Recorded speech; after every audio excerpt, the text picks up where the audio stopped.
Bonjour à tous et bienvenue dans le Fast Recap de la semaine de Swissborg. Aujourd'hui, on va parler de notre belle communauté qui ne cesse de grandir, surtout une communauté engagée où chaque membre a sa place et chaque membre peut contribuer. Et d'ailleurs, de plus en plus d'entre vous nous rejoignent dans l'association pour être des réels créateurs de contenu, créateurs d'idées, de sites internet, etc. Donc, n'hésitez pas si vous êtes intéressé à apporter votre pierre à l'édifice, à venir nous rejoindre, contactez-nous en MP sur Twitter, sur Discord, sur YouTube.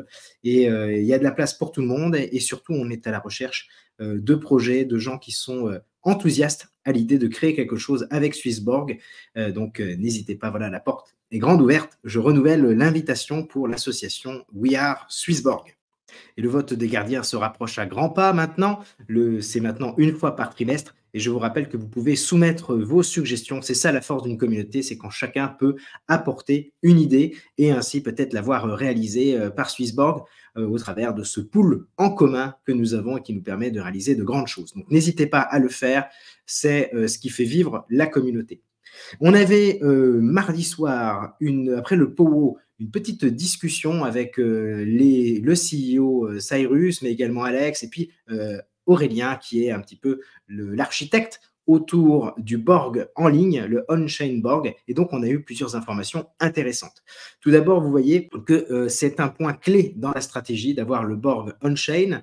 On l'avait déjà avec Ethereum, et une nouvelle blockchain est sur le point d'arriver, et on va voir que ça devrait nous apporter de nouvelles fonctionnalités en dehors de l'application, mais à terme également à l'intérieur. On-chain, ce sera un petit peu pour les experts, parce qu'il y a quand même un petit peu de connaissances, mais tout le monde, du coup, pourra le faire directement. Et puis, un peu après, ça devrait arriver dans l'application, probablement sous la forme d'alpha.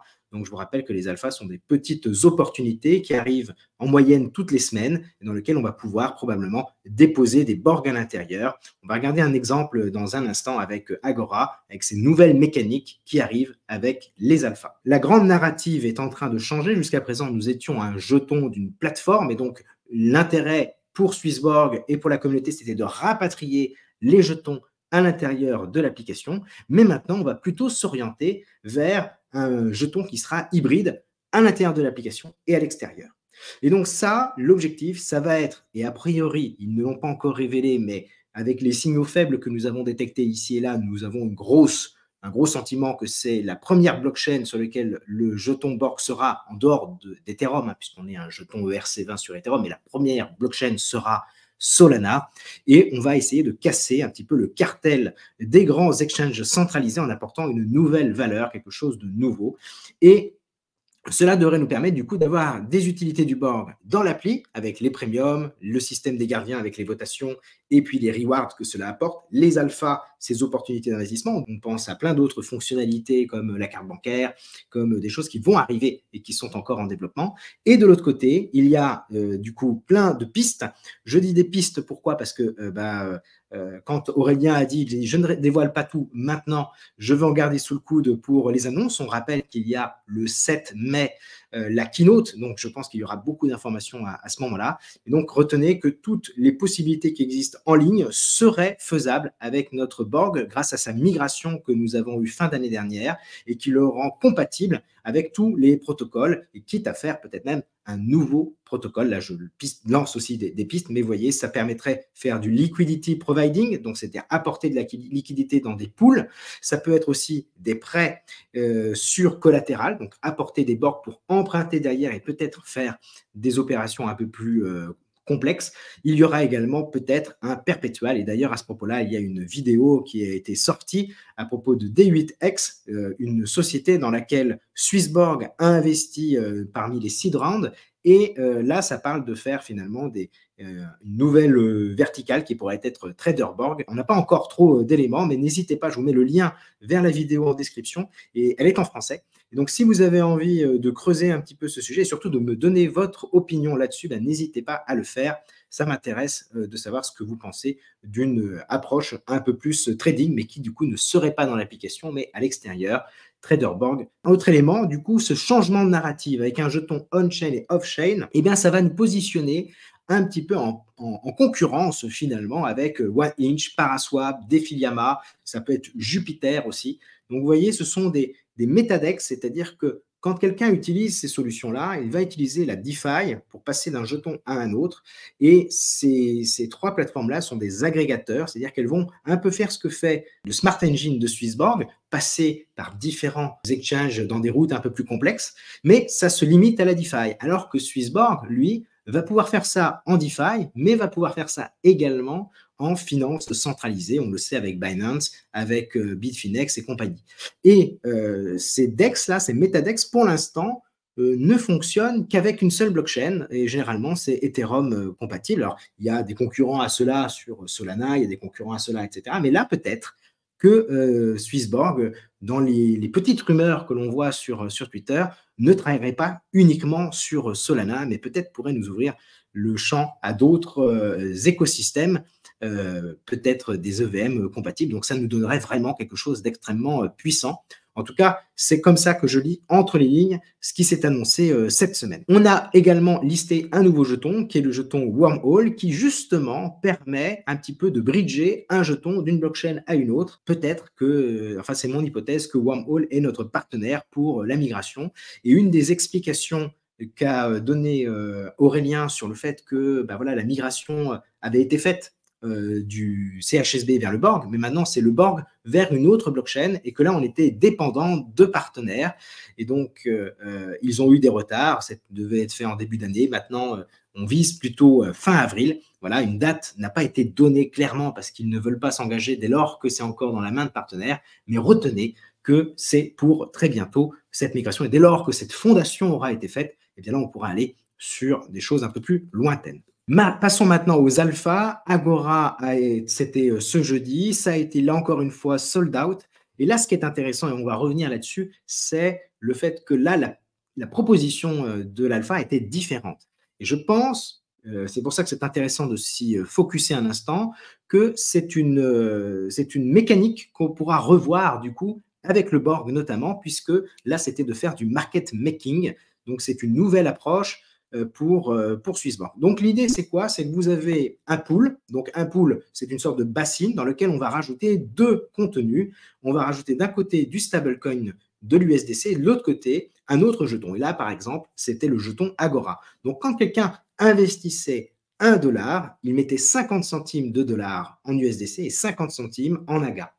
Et qui était acheté du coup par cet alpha. Et donc en fait à l'intérieur, on va avoir ce contenant qui va passer de temps en temps de l'USDC vers un peu plus de AGA et un peu plus de AGA va aller vers de l'USDC en fonction des échanges, puisqu'en fait, cette pool, elle est à la disposition de tous au travers de la DeFi. Quand les gens se servent de cette pool de liquidité pour passer d'un jeton à l'autre, ils génèrent des frais et ces frais vont être attribués à ceux qui ont apporté la liquidité au départ, en l'occurrence ceux qui ont contribué à l'alpha. Donc avec cette mécanique-là, il va y avoir également la possibilité de générer une performance, mais cette performance, elle peut être négative aussi, c'est ce qu'on appelle l'impermanent loss. Et pour compenser cela, eh bien, vous allez percevoir un airdrop, et on va voir que le airdrop, en l'occurrence, était particulièrement intéressant. Juste ici, vous avez la mécanique de comment fonctionne cette pool de liquidité. Vous avez un article qui est fait sur le blog de Swissborg. Il est pour l'instant encore en anglais, mais retenez que c'est assez simple. Quand quelqu'un utilise cette pool de liquidité, il arrive toujours avec l'un des deux jetons qui sont à l'intérieur. Donc, par exemple, il veut acheter de l'AGA, il va apporter de l'USDC, il va sortir un petit peu d'AGA. Et en fait, ça va rééquilibrer la pool, non pas pour qu'il y ait autant de jetons d'un côté que de l'autre, mais pour qu'il y ait autant de valeur. Et donc, ça adapte le prix des jetons. Et c'est comme ça qu'on a un mécanisme qui fonctionne. Ça se donne par une formule mathématique qui est extrêmement simple. X fois Y égale K. Et vous voyez, ça forme cette courbe qui permet de suivre un petit peu l'équilibre du prix. Ce sont des pools qui existent depuis assez longtemps maintenant. C'est Uniswap qui avait lancé ça il y a quelques années. Et donc ici, vous voyez la mécanique telle qu'elle est. Vous avez la ligne à 0%, c'est quand le prix finalement d'AGA, d'Agora et de l'USDC n'ont pas évolué et qu'on a toujours un prix équilibré.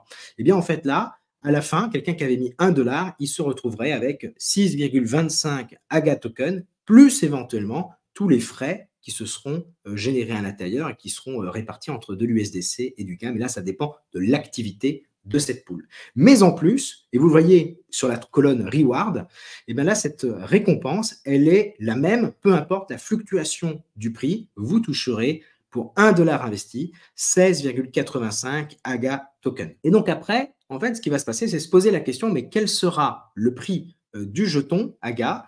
Est-ce qu'il aura baissé? Est-ce qu'il aura augmenté, etc. Et en fonction des fluctuations, à la baisse comme à la hausse, eh bien, vous allez voir votre part dans la pool en AGA token diminuer ou augmenter parce qu'elle sera transvasée en USDC dans un sens ou dans l'autre. Et donc, au final, avec ces fluctuations sont simulées ici de moins 80% à plus 400%, et bien vous voyez que vous allez retrouver avec plus ou moins de AGA token. Quand le prix, par exemple, va prendre la ligne du haut à moins 80%, et donc quand quelqu'un se retrouve dans le cas d'une baisse forte de 80% du token AGA en valeur, il se retrouvera avec une pool qui sera très largement composée de tokens AGA. Vous voyez, 44,194 AGA et très très peu d'USDC. Hein, donc, il se sera retrouvé avec très forte concentration de AGA. Mais comme il aura reçu une grosse quantité de récompenses en AGA, 16,85, eh bien, ça va compenser un petit peu la perte qu'il aura eue, puisqu'il se sera retrouvé avec des AGA qui auront perdu beaucoup de valeur, moins 80%. Et si on se positionne par contre dans le cas favorable, où le prix du AGA, lui, aura fortement progressé, eh bien, qu'est-ce qui va se passer? Sa pool de liquidité va principalement se concentrer en USDC. Il va avoir 1,11 USDC, et donc sa poche de AGA, qui était à 6,25 au tout départ, 6,25 AGA, va baisser jusqu'à atteindre 2,8 AGA. Hein. Et donc, en fait, là, il va se retrouver avec moins de AGA, sauf qu'il y a la récompense. Et cette récompense, c'est 16,85 qui est présente dans tous les cas. Et donc, quand on additionne les deux, le 16,85 plus les 2,79, ben, vous vous retrouvez avec 19,64 AGA qui, eux, du coup, ont pris 400% de hausse. Donc là, vous êtes largement gagnant. Donc, cette récompense, en fait, elle joue quand le prix du jeton se chute, ben, pour compenser un petit peu cette baisse de valeur, mais vous serez probablement perdant. Hein. Ce ne sera pas forcément un pari très positif. Et à l'inverse, si jamais le prix il explose à la hausse, ben vous allez retrouver avec une pool qui aura beaucoup moins de jetons qu'initialement. Donc, vous pourriez penser que vous êtes perdant, mais sauf que, en fait, vous allez toucher une récompense qui, elle, ne bouge pas et qui sera quasiment 3 fois supérieure au nombre de jetons que vous avez achetés au départ. Donc, en fait, le meilleur scénario, dans ce cas-là, c'est quand le AGA progresse très fortement, puisque là, la récompense va jouer à plein et compenser un petit peu ce petit manque à gagner. J'espère que c'était clair. C'est vraiment une mécanique nouvelle qu'il faut comprendre, c'est qu'on apporte de la liquidité en ligne, et comme il y a ces risques de fluctuation et qu'on peut se retrouver avec moins de jetons que ce que l'on a acheté au départ, ou plus fonction du cours, eh bien, il y a cette récompense qui compense un petit peu cet exercice-là. C'est tout à fait nouveau, et je pense que c'est peut-être le genre de mécanique qu'on verra demain quand on essaiera d'apporter de la liquidité pour le Borg au travers de différentes alphas. N'hésitez pas à regarder cet article qui réexplique un petit peu la mécanique des pools de liquidité et le cas très particulier d'Agora. Après, je ne sais pas si pour le Borg, ce sera dans les mêmes dispositions en termes de reward, mais ça me semble tout à fait intéressant à noter un petit peu comment ça a été conçu. Voilà. Dernier point, eh bien, Galactica Network, il y avait un petit passage dans le Pogo. Je vous ai fait un beau petit résumé, y compris une petite vidéo à l'intérieur de l'émission de mercredi soir. Donc, si vous avez envie de creuser le sujet, je vous invite à aller la voir là-bas. Sachez que le testnet a été lancé et que si vous avez envie de le rejoindre, vous pouvez. Vous avez tous les liens dans la description pour rejoindre le Discord, parce que c'est là-bas que ça se passe pour Galactica. Je vous remercie de votre attention. Passez un excellent week-end. Profitez bien de la famille et de vos amis. Et je vous dis à la semaine prochaine pour une nouvelle actualité autour de Swissborg. Ciao, ciao!